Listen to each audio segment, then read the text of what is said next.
এই ভাই শুনেন শুনেন, জি ভাই। আপনি টুপি খুললেন কেন? আরে ভাই কি কন, এটা নবীজির সুন্নত, আমি টুপি খুলতাম না, তো এই প্রসাবখানায় ঢুকমু। শোনেন, এটা নবীজির সুন্নত অবশ্যই, কিন্তু আপনি কি জানেন প্রস্রাবখানা যাওয়া, প্রস্রাব করার 5টা সুন্নত আছে? এটা কি আপনি শুনেছেন কোনোদিন?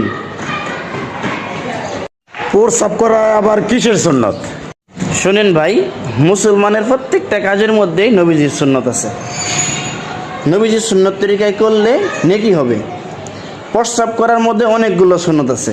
এর মধ্যে হচ্ছে বাম পা দিয়ে প্রবেশ করা, জুতা স্যান্ডেল পায়ে রাখা, মাথা ঢেকে রাখা, দিলে দিলে ইস্তেগফার পড়া, ঢিলাগুলো ব্যবহার করা, ডান পা দিয়ে বাহির হওয়া এবং আগে পিছে দোয়া পড়া।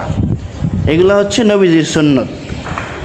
তো মুসলমানদের প্রত্যেকটা কাজ নবীজির সুন্নত তরিকায় হওয়া উচিত। মনে রাখবেন, আমরা যখন আল্লাহ তাআলা আমাদেরকে হাসরের মাঠে ডাকবেন, অনেকের ফরজের যদি ঘাটতি থাকে, তো নবীজির সুন্নতগুলো সঠিকভাবে মানার কারণে আল্লাহ তাআলা কিছু ফরজের ফাঁকা জায়গাগুলো আল্লাহ তাআলা পূরণ করে দিবেন।